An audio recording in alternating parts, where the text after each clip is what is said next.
Yasodanandana Brajajanaranjana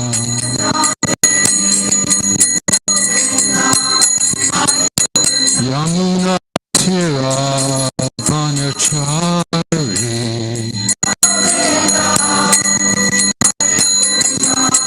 Yamuna Tira Banachari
Jaya Radha Madhava Kunjabi Hari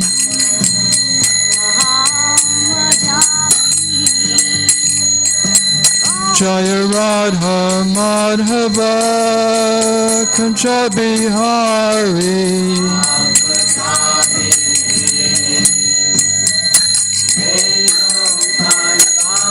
Gopi Jana Vallabha Kedavaradari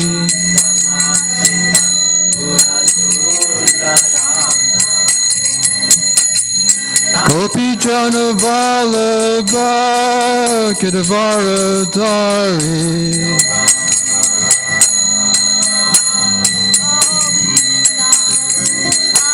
Yasodanandana Brajajanaranjana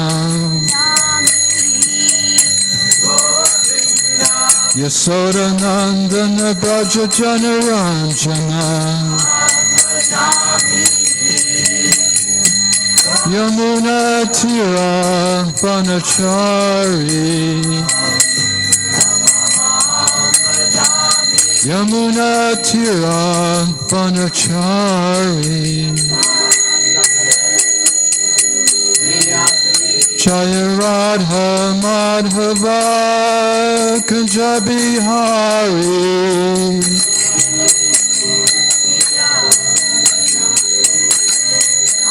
Jaya Radha Madhava Kunjabi Hari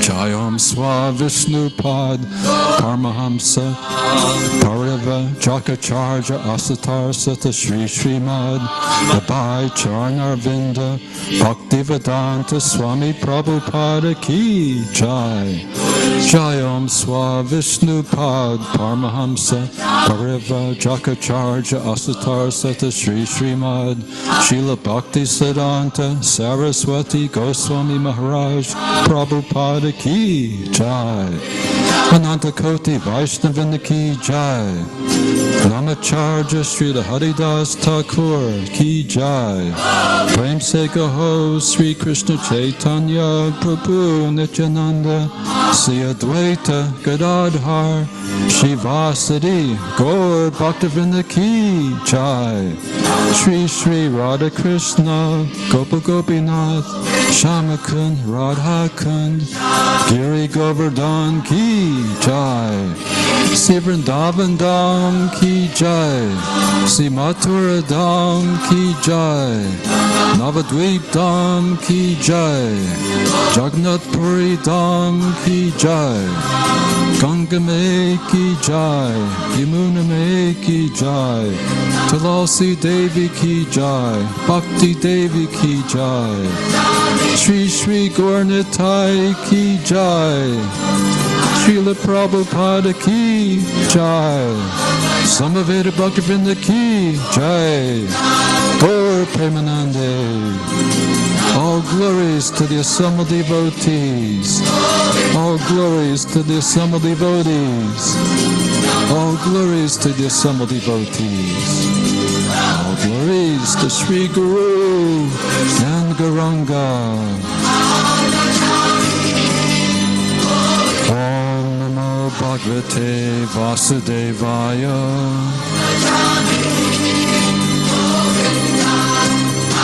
Om Namo Bhagavate Vasudevaya.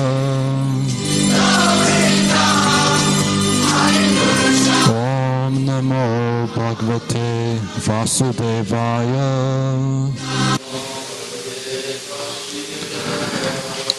Srimad Bhagavatam, the glorious science of Krishna. Canto 3, the status quo. Chapter 2, remembrance of Lord Krishna. Text number 31. Vipanam Vishapanena Vigrihya Bhujaga Adipam Adhapya Apayayat Gava Tat Toyam Prakriti Stitam Vipanam Vishtapanena Vigrihya Bhujaga Dipam Atapya Payayad Gavas Tatoyam Prakatistatam Vipanam Vishapanena Vigrihya Bhujagadapam Utapya Yayad Gavas Tatoyam Prakatistatam Vipanam Vishapanena Vigrihya Bhujagadapam Utapaya Yayad Gavas Tatoyam Prakatistatam.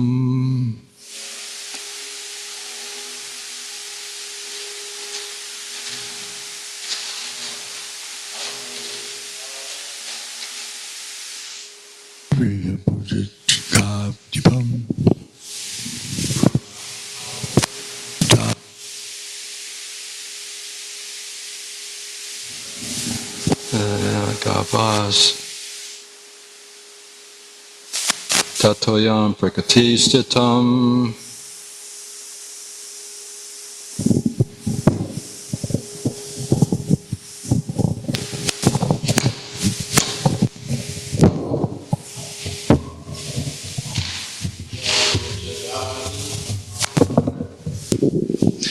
Nigrihya bhu Vipanan Vishapanena Nigrihya bhu Jagadipam Utapya Payayat Gavas Tatoyang Prakriti Stitam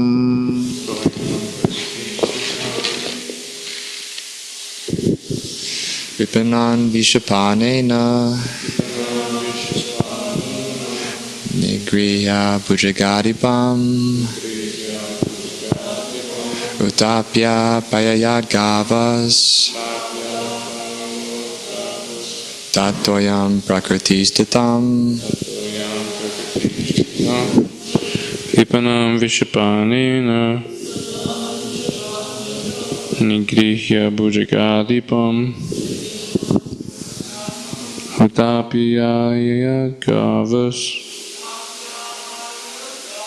Tatoyam Prakriti Stitam Vipanan Vishapanena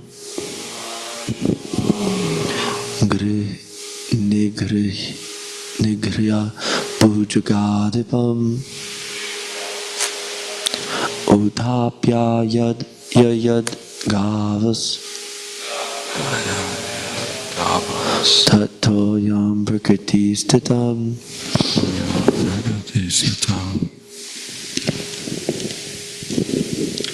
Vipanan Vishapanena Nigriya Bhujagadipam Utapaya Payayad Gavas Tatayam Prakriti Stitam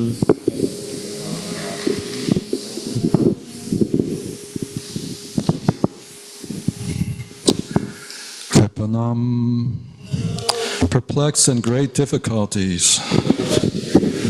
Vishapanena, by drinking poison.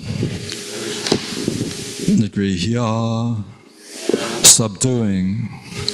Bhujagadipam, the chief of the reptiles. Utpapya, after coming out. Ipayayat, caused to drink. Gava, the cows. Tat, that. Toyam, water. Prakriti, natural. Stitam, situated. Translation by His Divine Grace, A.C. Bhaktivedanta Swami Prabhupada. The inhabitants of Vrindavan were perplexed by great difficulties because a certain portion of the Yamuna was poisoned by the chief of the reptiles, Kaliya. The Lord chastised the snake king within the water and drove him away. And after coming out of the river, he caused the cows to drink the water and proved that the water was again in its natural state. There's no purport to this verse, so I'll go on to text number 32. Ajaya yad kosovena gopa rajam jajotamahai vitasya charu barasya chakirsam salvayam vibhuhu. Translation and the elaborate purport by His Divine Grace, A.C. Bhaktivedanta Swami Prabhupada. The Supreme Lord Krishna desired to utilize the opulent financial strength of Maharaj Nanda for worship of the cows, and also he wanted to give a lesson to Indra, the king of heaven. Thus he advised his father to perform worship of Go, or the pasturing land, and the cows, with the help of learned Brahmins. Purport. Since he is the teacher of everyone, the Lord also taught his father, Nanda Maharaj. Nanda Maharaj was a well-to-do landholder and owner of many cows, and, as was the custom, he used to perform yearly worship of Indra, the king of heaven, with great opulence. This worship of demigods by the general populace is also advised in the Vedic literature, just so people can accept the superior power of the Lord. The demigods are servants of the Lord, deputed to look after the management of various activities of universal affairs. Therefore, it is advised in the Vedic scriptures that one should perform yagyas to appease the demigods. But one who is devoted to the Supreme Lord has no need to appease the demigods. Worship of the demigods by common people is an arrangement for acknowledging the supremacy of the Supreme Lord, but it is not necessary. Such appeasement is generally recommended for material gains only. As we have already discussed in the second canto of this literature, one who admits the supremacy of the Supreme Personality of Godhead does not need to worship the secondary demigods. Sometimes, being worshipped and adored by less intelligent living beings, the demigods become puffed up with power and forget the supremacy of the Lord. This happened when Lord Krishna was present in the universe, and thus the Lord wanted to give a lesson to the king of heaven, Indra. He therefore asked Maharaj Nanda to stop the sacrifice offered to Indra and to use the money properly by performing a ceremony worshipping the cows in the pasturing ground on the hill of Govardhan. By this act, Lord Krishna taught human society, as he has instructed in the Bhagavad Gita also, that one should worship the Supreme Lord by all acts and by all their results.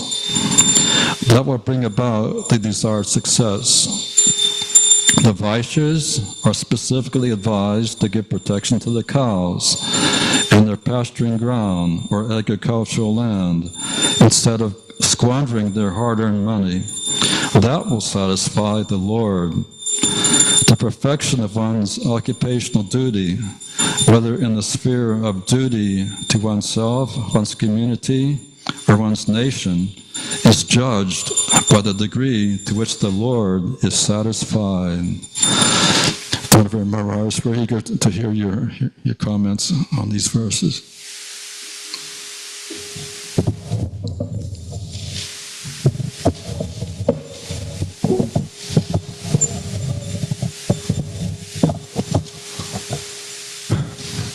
Kali, serpent,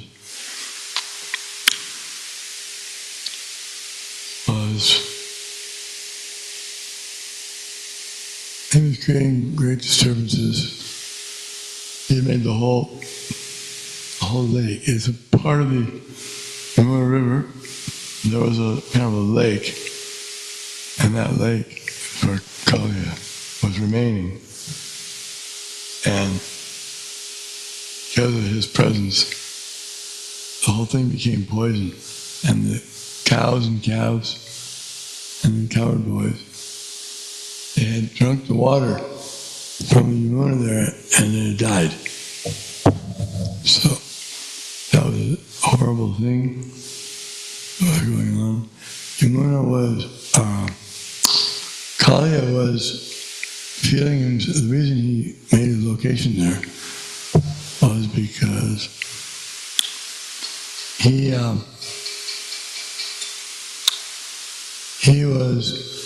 had angered Garuda, and Garuda, well, he used to eat reptiles.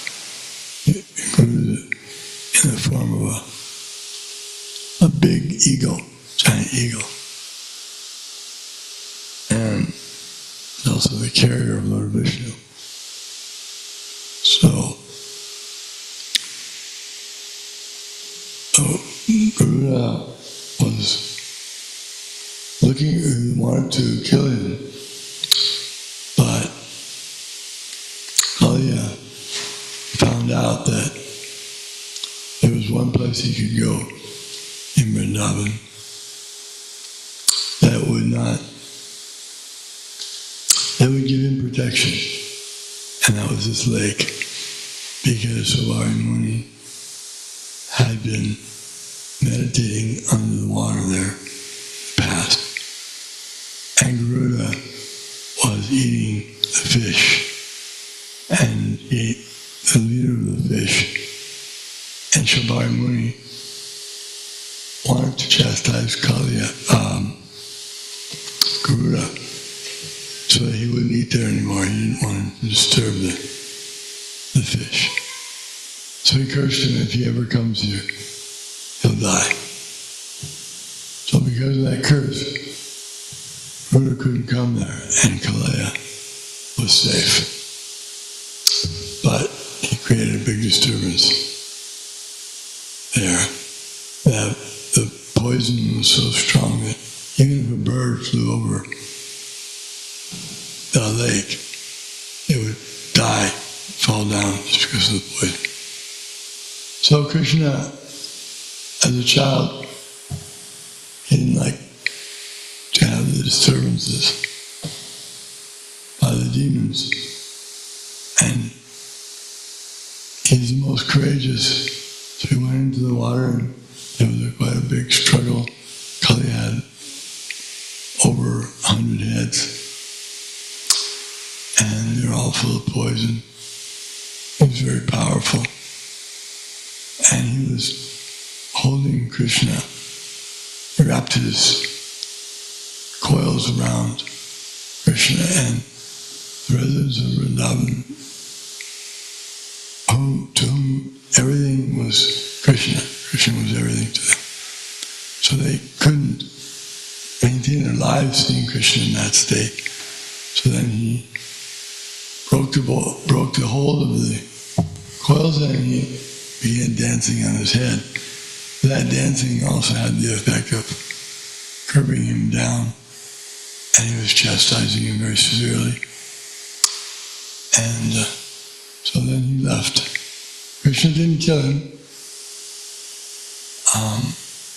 The wives of Kaliya, the Nagapatnis, they were great devotees of Krishna, and they prayed to Krishna not to kill their husband. So he didn't let him live, but he banished him from that area.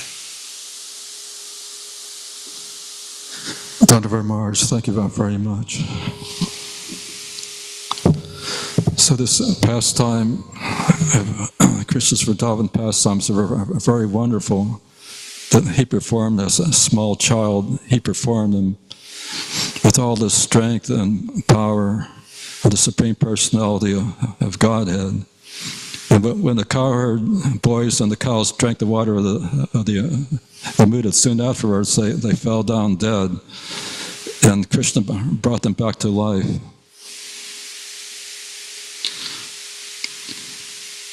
And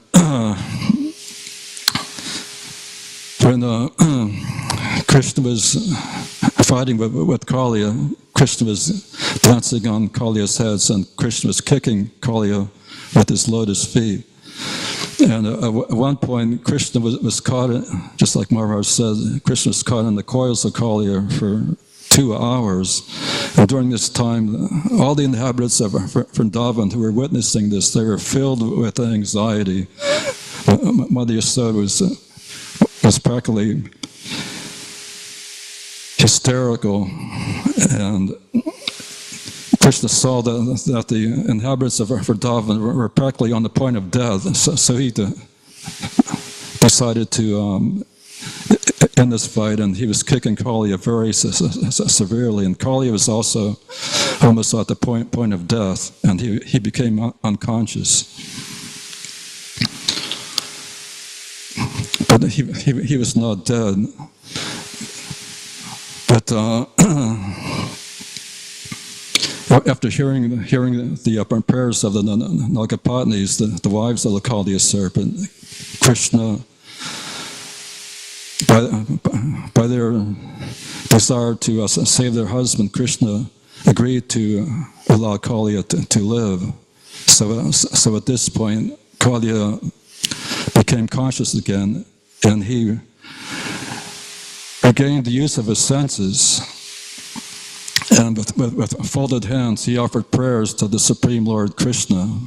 And he was praying very beautiful prayers that I was born in an abominable species of life, full of envy and anger. And it's very difficult, my Lord, you know very well that it is very difficult to overcome the mode of ignorance. And Kaliya was very repentant for his mischievous activities. And I heard Prabhupada say that after this incident, when Kaliya was banished from Vrindavan by Krishna, Kaliya went to the island nation of Fiji, and later on Srila Prabhupada established an ISKCON temple in the island nation of Fiji. That's where Kaliya is supposedly living. So actually Kaliya was, although he was born as a snake and engaged in mischievous activities, he became a great devotee. And his wives, the Nagapanis, were already great devotees. So we also learn from this pastime that to curse a Vaishnava is very, very bad. And since Sabari Muni cursed a Vaishnava, he fell down from a celibate position as a great yogi, and he became a householder with many wives. And he was after that he was engaged in the sensuous activities of household life.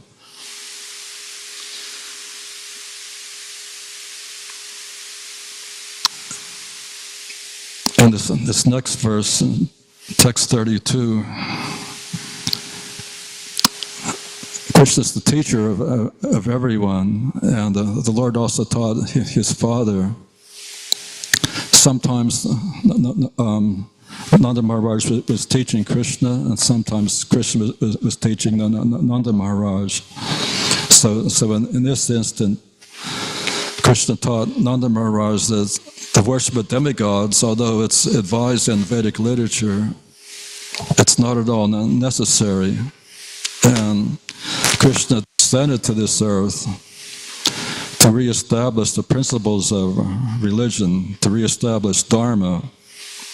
And the ultimate Dharma is Sarva Dharma Pradyajam, Amakam Saranamaja, Aham Tvam Sarva Papyebhyo, Mokshayasemi Mastuchaha. Just surrender unto me, and I will deliver you from all sinful reactions.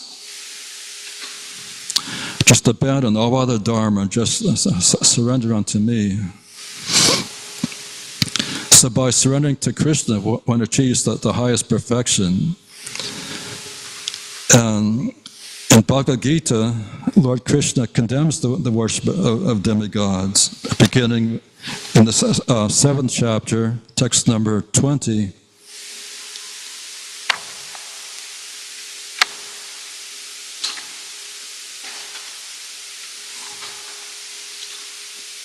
Krishna teaches, Kamastastarvata jnana prapadyante devataha tatam yatam astaya prakatan yatasvaya.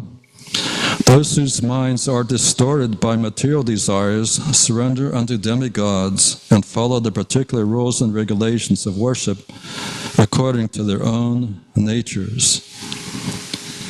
Yam tanum bhakta sradayachna michati tasya chalam tradham tameva vedadamyaham. I am in everyone's heart as the super soul. As soon as one desires to worship the demigods, I make his faith steady so that he can devote himself to some particular deity. Sataya Shradaya Yuktas Tasya radha miyate labate chatata kaman maiva vetani tan. Endowed with such a faith, he seeks favors of a particular demigod and obtains his desires. But in actuality, these benefits are bestowed by me alone. In text 23, Antavat tapalam tesham talpavatyalpamedasam devan deva yajo yanti matbhakta yanti mamapi. Men of small intelligence worship the demigods, and their fruits are limited and temporary. Those who worship the demigods go to the planets of the demigods, but my devotees ultimately reach my supreme planet. So this is the ultimate Dharma, and if one simply understands Bhagavad Gita, this is the ABCs of spiritual knowledge, one will surrender his life to Krishna and abandon all other Dharma.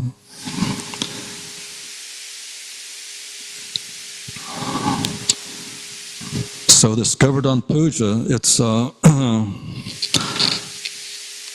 was established in the Krishna consciousness movement. The Hindus generally do not observe Govardhan Puja, and if they did, they would gradually give up the worship of demigods, because they would understand that the ultimate Dharma is just to surrender to the Supreme Lord Krishna. And in the puja of worshiping the demigods, if one does it correctly, the mantra is that the benedictions of the demigods can only be given by the sanction of the Supreme Lord Vishnu or Krishna. So if they understand this thoroughly, then they can come to the conclusion that why not go directly to Krishna or Vishnu instead of worshiping Krishna's limbs, the demigods. But those who are worshiping the demigods, according to the rules and regulations, they gradually become purified, and ultimately they come to surrender to Krishna after many, many births. And the fruits of the demigods are temporary, whereas the fruits of service to Krishna are eternal.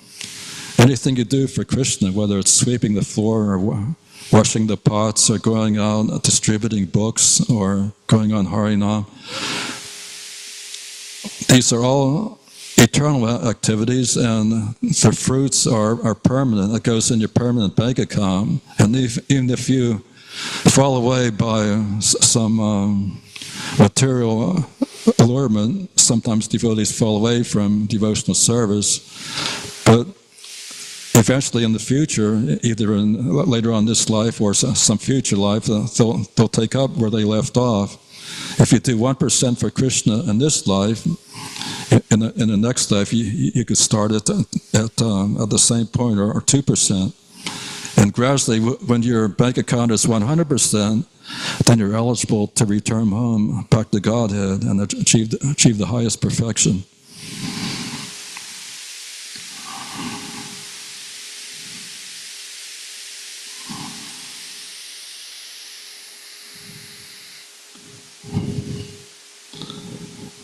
Any comments or questions? Rishi Kumar Boo.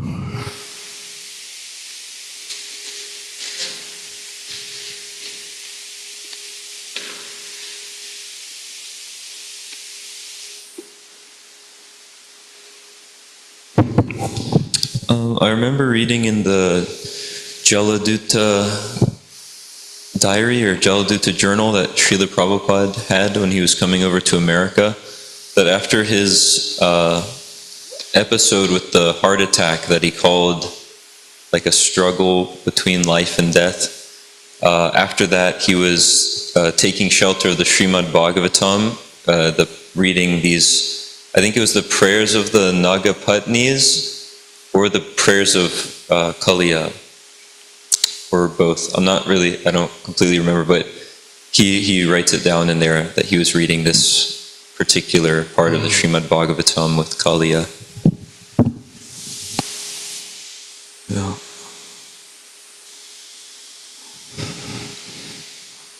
Thank you. Dr. Joseph?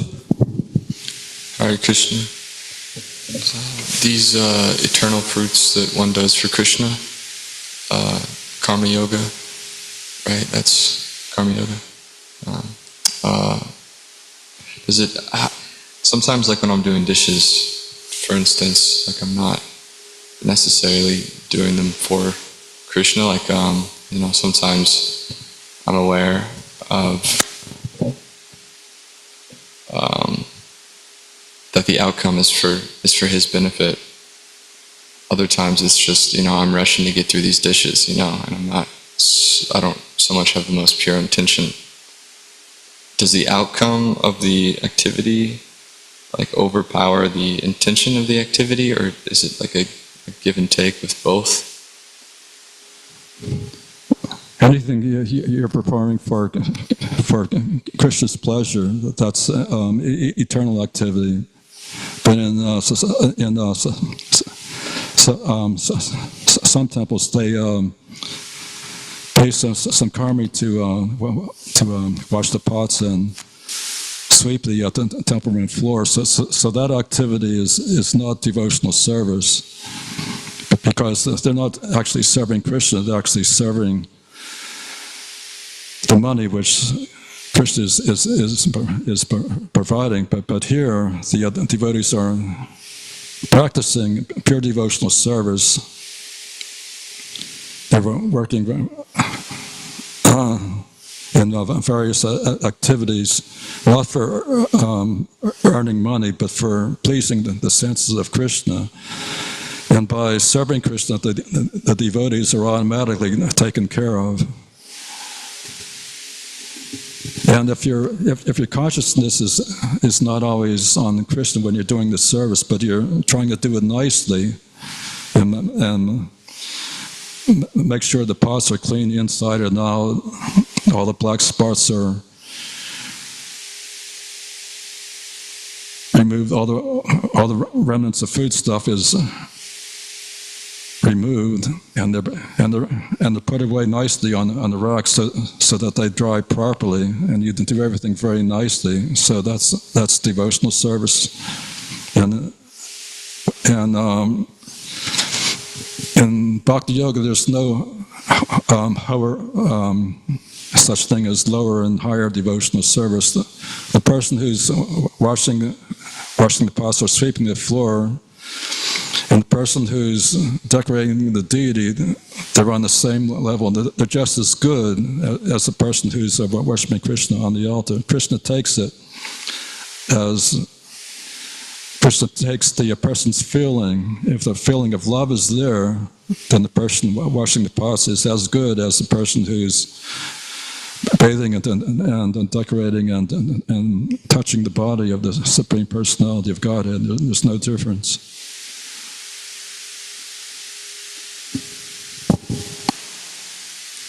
And Krishna also explains, he told his father the proper way to use the money for the Indrajagna for worshipping Govardhan Hill and the cows. And Krishna tells his father, this is from Krishna book, "My dear father, don't delay. The sacrifice you propose for Govardhan and the local brahmanas will take much time. Better take the arrangement and paraphernalia you have already made for the Indra Yagya and immediately engage them to satisfy Govardhan Hill and the local Brahmins." Maharaj Nanda finally relented. The cowherd man then inquired from Krishna how he wanted the yajna performed, and Krishna gave them the following directions. Prepare very nice foods of all descriptions from the grain and ghee collected for the yajna. Prepare rice, dal, then halava, pakora, puri, and all kinds of milk preparations, such as sweet rice, rabri, sweet balls, sandesh, rasagula, and laddu. And invite the learned Brahmins who can chant the Vedic hymns and offer oblations to the fire. The Brahmins should be given all kinds of grain in charity. The Then decorate all the cows and feed them very well. After performing this, give money and charity to the Brahmins. As far as the lower animals are concerned, such as the dogs, and the lower grades of people, such as the chandalas, or the fifth class of men who are considered untouchable, they also may be given sumptuous prasadam. After nice grasses have been given to the cows, the sacrifice known as Govardhan Puja may immediately begin. This sacrifice will very much satisfy me. In this statement, Lord Krishna practically described the whole economy of the Vaishya community. In all communities in human society, including the Brahmins, Kshatriyas, Vaishyas, Sudras, Chandalas, etc., and in the animal kingdom, including the cows, dogs, goats, etc., everyone has his part to play. Each is to work in cooperation for the total benefit of all society, which includes not only animate objects, but also inanimate objects like hills and land. The Vaishya community is specifically responsible for the economic improvement of the society by producing grain, by giving protection to the cows, by transporting food when needed, and by banking and finance. From this statement, we learn that although the cats and dogs, which have now become so important, are not to be neglected, cow protection is actually more important than protection of cats and dogs. Another hint we get from this statement is that the chandalas, or the untouchables, are also not to be neglected by the higher classes and should be given necessary protection. Everyone is important, but some are directly responsible for the advancement of human society, and some are only indirectly responsible. However, when Krishna consciousness is there, then everyone's total benefit is taken care of. The sacrifice known as Govardhan Puja is observed in the Krishna consciousness movement. Lord Chaitanya has recommended that since Krishna is worshipable, so his land, Vrindavan and Govardhan Hill, is also worshipable. To confirm this statement, Lord Krishna said that Govardhan Puja is as good as worship of him. From that day, Govardhan Puja has been going on and is known as Anukuta. In all the temples of Vrindavan or outside of Vrindavan, huge quantities of food are prepared in the ceremony and are very sumptuously distributed to the general population. Sometimes the food is thrown to the crowds and they enjoy collecting it off the ground. From this we can understand that prasadam offered to Krishna never becomes polluted or contaminated, even if it is thrown on the ground. The people therefore collect and eat it with great satisfaction. So this is a very nice instruction of Krishna on how to perform yajna to satisfy Krishna. And in all the Vedic literatures, milk products is stated to be the most valuable food. The milk from the cows, not sheep's milk, not goat's milk, not camel's milk, not buffalo's milk. These things are not offerable to the Supreme Lord Krishna. And in India today, due to India's degraded condition, the cows don't produce very much milk and very little ghee. And many Indians today, especially the poorer class, they don't know what ghee is. They think the vegetable oil is ghee. In modern India, they're calling vegetable oil ghee, but that's not ghee. That's something else, and it's not offerable to Krishna. In the Vedic literature, there's no mention of offering coconut oil or olive oil to the Supreme Lord. And these things are not healthy. And before the 20th century, these things were generally not consumed by the population. But in modern times, these things are consumed, and the result is the predominance of cardiovascular disease, diabetes, and oil is difficult to digest by the human body. So if one consumes foods prepared with oil, one is forced to sleep more, and it's not a healthy situation. And Prabhupada insisted that these oils not be offered to the deities. And in all the temples in ISKCON all over the world, there is no such thing as coconut oil or olive oil. These things are outside parampara. And in the original Hare Krishna cookbook that was published in 1973, that was more in line with parampara than the present cookbooks that are being distributed by the present day PPT. And even Yamuna Devi, even though her cookbook received many awards from the James Beard Foundation, and many celebrity cooks praised her book. Actually, it's not strictly according to the parampara, because she says you can use either ghee or oil, but this oil is not recommended by the previous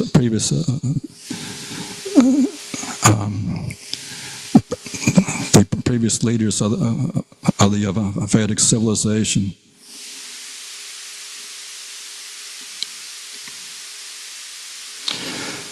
So in America in the present day, there's still an abundance of milk. One can purchase butter and make ghee very economically, but in the future this may not be. So we could take advantage of the situation of living in America, because we have several advantages that are favorable for executing Krishna consciousness that those in modern India no longer have. So we should thank Krishna for the availability of cow's milk, and he's used cow's milk and never offer products from sheep's milk to the deities. Thank you very much. Any comments or questions? Okay, it's time for the Sankirtan Festival. All glories to His Divine Grace, A.C. Bhaktivedanta Swami Prabhupada.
We'll read the scores to Sri Sri Gaurnitai once the curtains are open.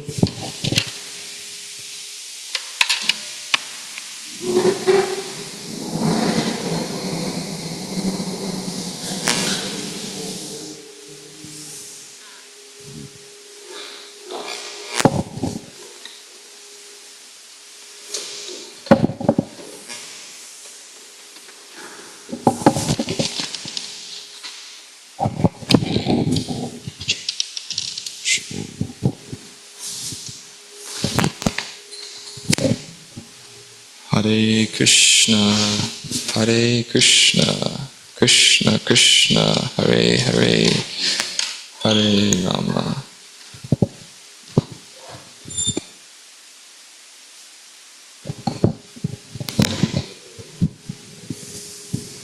Rama Rama, Hare Hare.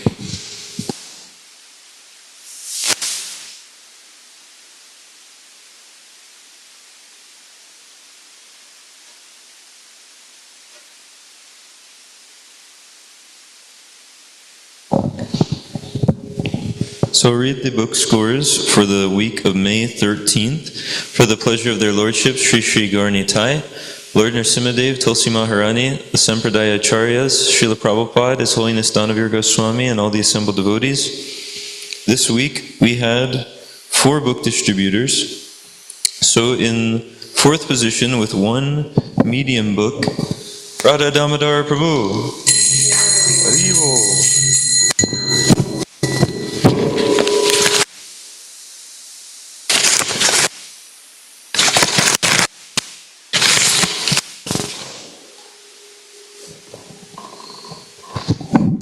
In 3rd position with 5 small books, 6 medium books, and 2 big books, Mridanga Prabhu.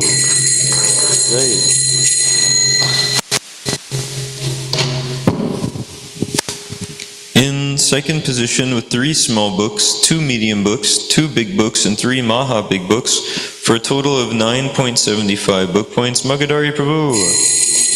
Haribo. And in 1st position with 10 small books, 5 medium books, 13 big books, and 5 Maha big books, for a total of 28 book points, Bhakta Joseph.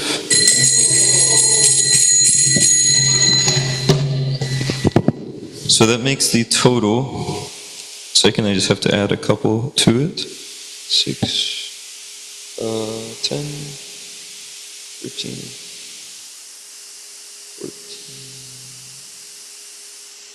14, 15, 16, 17.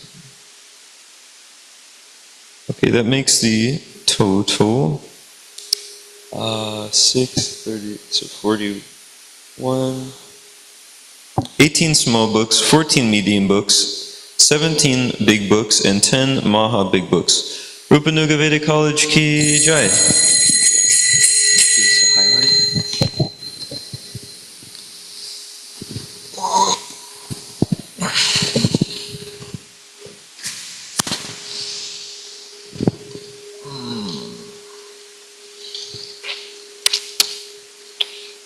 This week I was really motivated to do books this week, and that came just from like a reapproaching the service in a little bit different way, and that came from a couple of conversations I had with devotees this week. So I wanted to thank Magadari Prabhu and Krishna Prabhu for taking some time to kind of just help me, because you guys were a big help, so thank you. At the plaza, there was a guy there around my age smoking like a cigarette. This was on Saturday, and I saw him. He kind of reminded me of myself. Something that was talked to me this week was how bhakti comes from bhakti, and this kind of really helped me understand just how causeless Krishna's mercy is. Like, there's nothing that I've done to deserve devotee association at all. There's nothing, like no action that I've done in the past has like warranted this incredible fortune that I'm now taking part in. It's just, there was a devotee, or there was Krishna's mercy that was there, and so this is kind of like made me want to go out in Krishna's name and kind of do the same thing for someone else. So this was my approach when I walked up to this guy at the plaza, and he was really interested in what I had to say, and I gave him a nectar of instruction, which I thought was a good book for him. It was the only book I had, but it was I think a good book for him. And I hope he reads it, and I hope we see him soon. And Transcendental Book Distribution Ki Jai.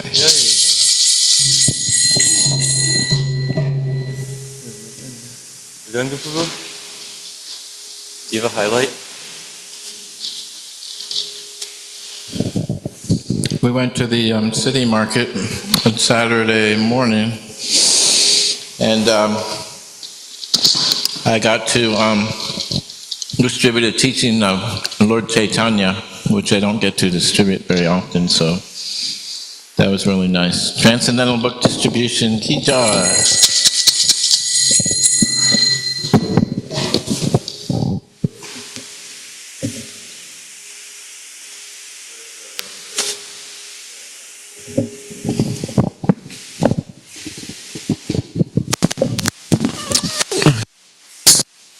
City market, and I just approached some cool person, and I gave him a Sri Ishopanishad, and that was really nice for me. I felt really happy doing that. It's been a while since I distributed a book. I tried a little sincerely this time, so I got it off. But anyways, Transcendental Book Distribution, Ki Jai.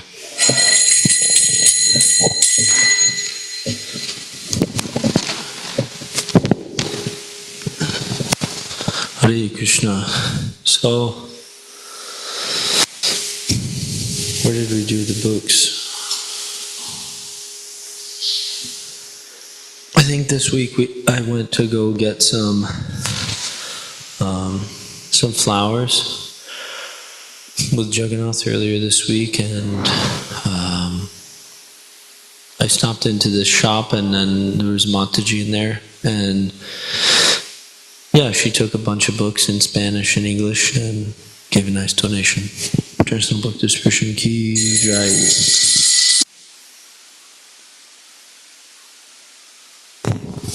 And Krishnendu also distributed one Saptarishi set, and Jagannath Prabhu also distributed 2 medium books, 5 big books, and 2 Maha big books for a total of 10 book points. So maybe Jagannath can give us a highlight, and also maybe you can tell us what happened with Krishnendu too, if you have any info about that.